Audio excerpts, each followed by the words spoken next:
All right, ladies and gentlemen, it's time for us to proceed with the next item on the agenda.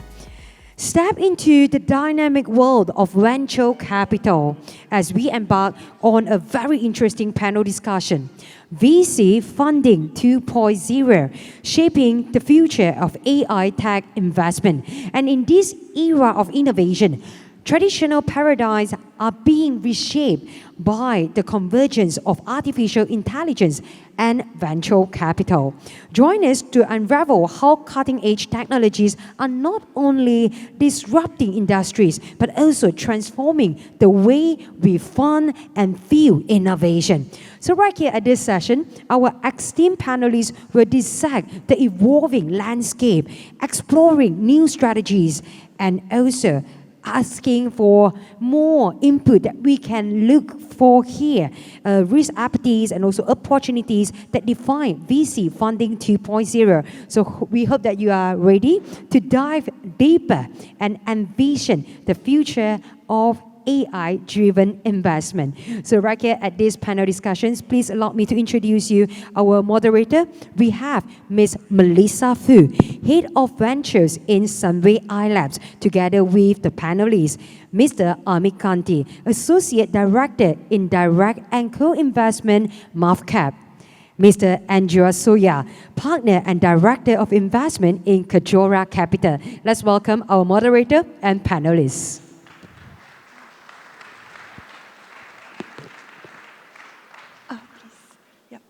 Thank you to our lovely MC, and good afternoon to all the audience. And really want to thank everyone for the opportunity to put my colleagues in venture in the hot seat with some difficult questions on investments and artificial intelligence. To start off, a quick introduction. So my name is Melissa, and I am the head of the Sunway iLabs Ventures. So Sunway iLabs is the innovation arm of the Sunway Group, where we seek to work with the best founders, entrepreneurs, innovators to power up the innovation needs and the sustainability needs of the Sunway Group. So some of the entrepreneurs and founders that we work with are in the audience today, and I'm so glad and happy to see you all here. I would like to invite my panelists to give a brief introduction before we kick off this session. Surya? Okay. Ladies and gentlemen, thank you. My name is Surya. So I'm from Kejora Capital, a venture capital based in Indonesia. But here I'm representing Orbit Malaysia, which is a joint venture between Kejora and Sunway. We invest in early stage startups in Malaysia and Southeast Asia that has a potential to grow to regionally, especially if they'd like to grow to Indonesia. So here we are.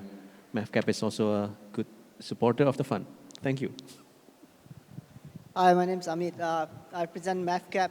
So MAVCAP is essentially a government organization that was started in 2001 to spur the tech ecosystem as well as provide funding.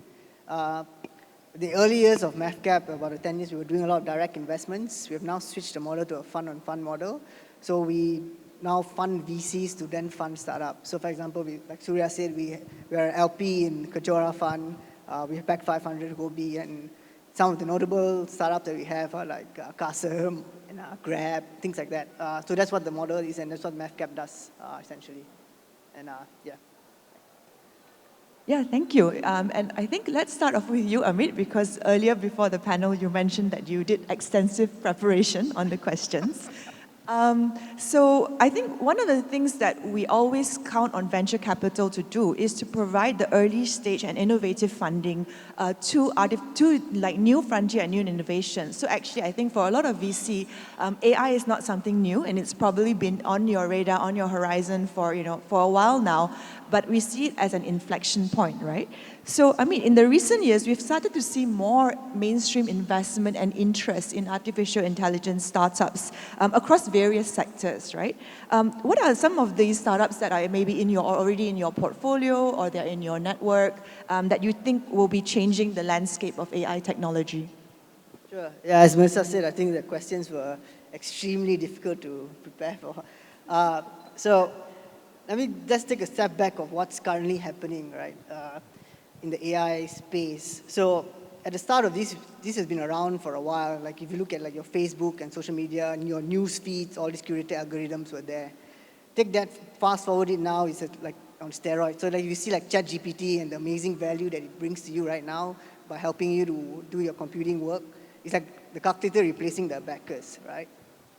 But right now, what everybody is doing and what we're currently seeing is like everybody's crawling the open web using different data model sets to actually just try to build different answers, right? Currently, like what we see in the market is basically companies doing like computer vision, for example, looking at production lines to QC inspections. You have companies using like recognition tools for imaging, things like that. That's what's currently. It's fairly nascent right now, and in my view, the way where it's going to go forward is to actually be a service-based AI serving large enterprises, right? That's the goal. Right now, you can see all these large language models run by Google and things like that. Everybody is doing the same thing. There's a bit of innovation coming up when there'll be a service-based AI serving large enterprises. That's where it will be headed, and right now, we're still in the early stages of the game. Surya, your thoughts on that? I would like to see a startup that have a clear use case on the use of AI, so they are not only developing AI products for the sake of AI. Yeah, so there's a lot of practical use of AI. One example in our portfolio is a startup called Grass. They don't market themselves as AI, but rather they market themselves as software to help any e-commerce merchants to optimize, to understand a trove of data that they're getting and to take insights using that data. Yeah. So for example, the software can learn the data, understand, and teach whether you should, for example, turn on a marketing, put marketing dollar in Facebook, or turn marketing dollar in Instagram, or you put more products, more SKU in that city, and so on. That can be done manually, but of course with machine learning models, with automation, you can do it more effectively and less error to human emotion, for example, or human bias. So there are, like Amit said, and we know that AI is not a really new technology per se. Yeah, the machine learning model technology has been there, and we know that many startups actually have been tweaking using AI, machine learning technologies to improve their performance and productivity. Yeah, but I would like to see more use case, real use case, rather than, oh, we're doing AI. Yeah, I think I hear you, right? So from the VC perspective, I think what they're saying is you're not just looking at startups where the product is AI, but the application of AI across all the different startups and how that can really enhance and make their service offering, like you said, the services and the applications more efficient. So maybe all startups should start powering their business models and their products and services with AI. I think that brings us to the next question, which is that because this is such a technical field, right? I mean, Surya, I'll start with you because you mentioned that startups have already been using big data, predictive analytics. They've already been doing that in a lot of what they do. How do you due diligence, or how do you, when a startup pitches to you and they say that this is powered by AI, what sort of ways as a VC would you have to know if this is a real or it's a true claim, right? Yeah. They think if this is a joke actually. If you put AI in your pitch deck, the valuation will increase by 30% or whatever. Look at that. And recent years, if you put blockchain, yes, people will fund you. But the hygiene or the basics is whether the product is really solving a problem. Yeah. So then AI is, and whether AI is a good solution to the problem that is better than a usual, let's say, mathematical models or linear regression or whatever rules-based algorithm that you have as an alternative. We usually take a look at two or three other factors. One is for sure the people itself, whether these people are, well, if you talk about AI, you should know what you're talking about. You should at least know what's a little bit of inner working of the model that you've developed. Otherwise, it's just a black box. You throw in input, you get output, but you don't know what is your technology is doing. Of course, it's a bit of black box, but at least these people should know, right? What are they doing with the tech? And number two, what I look at is the data source, whether this is a proprietary data, something unique that can differentiate that startup. Because the model itself, you can get a open source LLM model nowadays, right? So it's not a really a differentiating factor. But if you can claim that the data is only unique to you, then it's something interesting. Probably I'll give those two. Yeah, thanks. Just to add on Surya's points, right?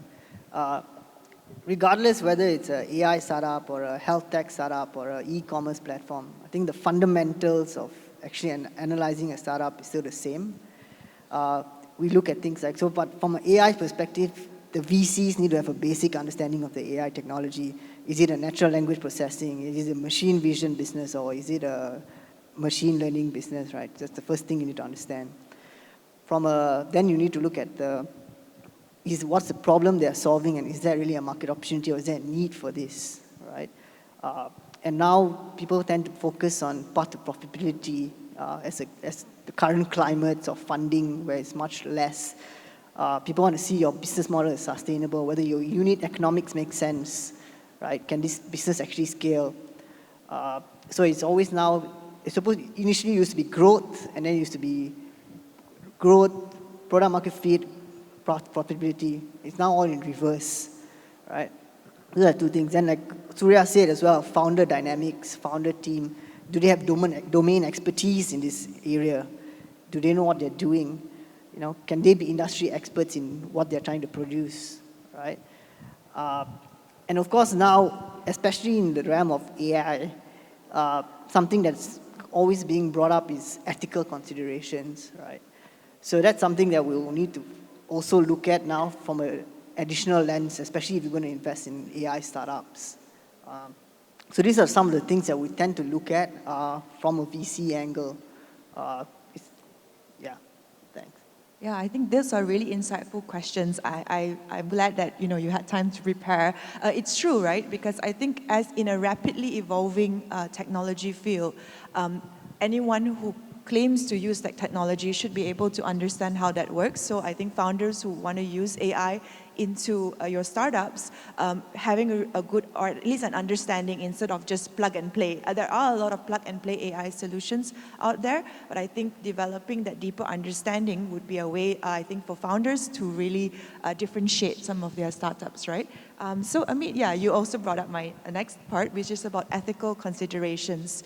So I think with every new innovation and technology, there is always a chance to use it wisely or to abuse it.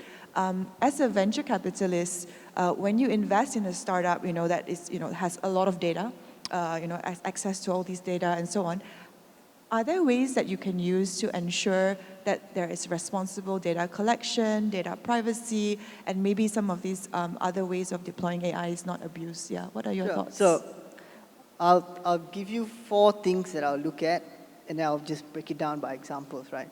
So the main 4 things, this is just what we think of. So privacy, biasness, which was, I think, mentioned in the previous panel as well, transparency, and accountability, right? So I'll give you a breakdown of each. So when we talk about privacy right now, for example, if an AI starts a healthcare tech business or healthcare platform, your patient data, the security protocols involved in that, the anonymity of the patient names, you have to have strict access controls to make sure that this information is not easily accessible or hackable by somebody. If your patient data is all over the web, it's quite detrimental to people. And so that's one thing. And this has been coming across the years, right, where you have your PDPA Act, where it keeps on coming up and it keeps evolving because people are getting more conscious of how their information is being used, right? The second thing was biasness. Now, every model right now, there's a certain element of biasness, right? So how do you actually then start to avoid this? You have to audit your algorithms to make sure there's no bias, there's no discrimination, no gender-based, other protected characteristics, right? How do you do this? By you actually customizing your data set, which was very important. If your data label is right, your input is right, your output will be right. So, your customization of data sets and biasness and constant checking your algorithms. The other thing is transparency.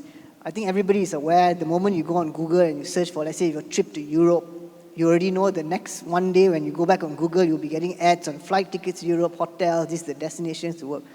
When we say transparency, how are these algorithms actually recommending you what is the next advertisement, what services? I think moving forward, individuals would demand to know how this is done so they can curate their own recommendations and not just be given everything, right? And the final one is accountability. So if you take, for example, like Tesla, who does autonomous driving, which is a big thing now through FSD, right? The amount of rigorous testing and validation that needs to be go through, and because it's people's life at stake, then the responsibility that you need to take is very important, and it should lie with the responsibility of the product provider. Yeah, so that's the 4 things that I look at from an ethical point. I like that.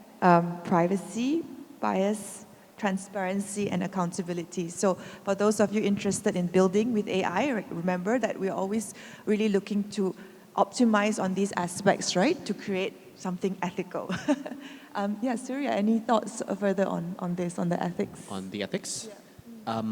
This reminds me to the ESG topics, right? Suddenly, not suddenly, but at a certain point, it becomes a requirement for all making investments. So I think there will be a push for a responsible AI across board. And thank you for the question, Melissa. It reminds us actually to put that kind of ethics question during our due diligence, because at least we as an investor, we need to be responsible as well. When we invest, we don't invest in technology that is unethical, right? So yeah, we'll, as an investor, probably that's our, we be a guard, do that kind of ethics review during our due diligence, whether the data is obtained, acquired legally or ethically, right? And we know that all the countries are implementing the PDP, private data protection law across the board, and we don't want our investments to break any law. It's a risk as well, right? Scary, right? Yeah, exactly. I think that's really something that as VCs we also have to remind ourselves, right? As we think about the impact and the long-term viability of our startups in ESG, one of the risks could be are they, employing responsible data collection and responsible use of AI, right? So switching modes a little bit, I think as venture capitalists, we tend to invest in early stage startups. But what we've seen recently in the artificial intelligence field is a lot of the big tech is also investing heavily into artificial intelligence as a technology, right? So as a startup, which is using AI as maybe even as a product or a service, how would the smaller innovative startups differentiate themselves from like we say Google and pouring money into AI, right? And would they be crowded out? Yeah. So who wants to take a stab at that first? This is a very difficult question, right? Melissa is asking very tough question.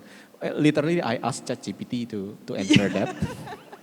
And it didn't give a satisfactory answer. So Okay, so this is something let's see. ChatGPT doesn't know, right? Maybe so we need human intelligence for this one. or it doesn't want to answer. I don't know. But anyway, so here's my take. Yeah, if you're a startup, please don't try to compete with the big guys unless you have, I don't know, $20 billion and a lot of access to NVIDIA GPU to train your model, right? But rather, we need to focus on what the regional problems and regional strength. I would say regional problems, for example, diseases like malaria or disease like, or not, a condition like infant mortality rate. Indonesia infant mortality rate is 15 out of 1,000.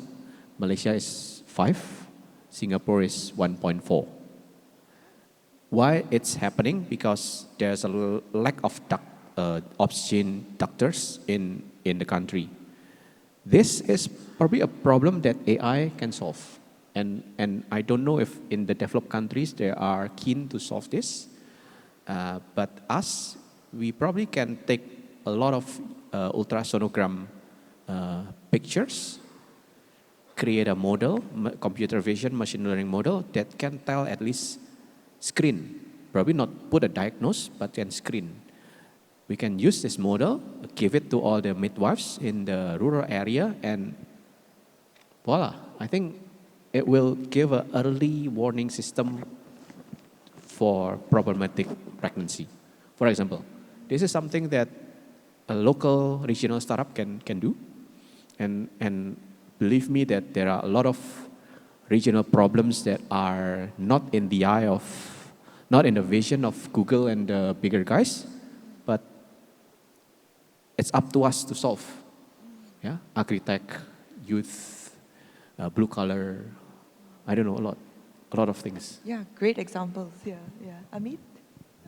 Like Surya said, this was a loaded question, right? So my thought on this is a little bit different from Surya. At the start of this, I would say the incumbents were going to win this hands down, right? Very simply because of three things, right? They have capital. So for example, like Surya said, Google spends 20 billion on AI a year. Right? DeepMind's salary base is 1.2 billion, right? So there's no startup that's going to compete with that, right? The other thing they have is talent. All the major developers or engineers are all clustered around your big tech players, right? You can slowly see that dripping down to the VC ecosystem now, right? Because of the tech layoffs. So you can see someone from Google, someone from Apple, someone from Microsoft getting together and building something, right? And the third one is like distribution. So if you look at Microsoft with 200,000 employees, they are shipping products so fast. They have integrated AI in Bing. They have integrated AI in PowerPoint. They have exclusivity with ChatGPT. They spend $1 billion there, right? It's a unique time now where the startups are actually at a negative time launch because you're actually behind the market, right? If you take, for example, when the App Store, Apple App Store came out and mobile apps, the startups were the first one to write the apps and start actually utilizing it, right? As you compare to now where you can see this. So if you're a startup competing on the turf of the incumbents, if you're Googles and Amazons, I think it's a losing battle. It's hard to take the opposite side. But if you're someone doing something different, I'll back the startup 10 out of 10 times, right? So now what I mean by, so on a startup space, you have the speed to do things, right? But you have to think about the execution of a multi-year window through distribution. How do you do that, right? So my advice is leave the foundation level models to the big boys because that's capital intensive. Focus on something that is unique, that, like I said, services at enterprise level, that you can solve a problem. There will be appreciation for that, and there will be capital for that, right? That will be the way forward. Because if you focus on doing what the big boys are doing, you will lose out through distribution alone, right? So that would be my advice for a startup, And everybody talks about, how these models are all through data. Nobody has bigger data than the incumbents, right?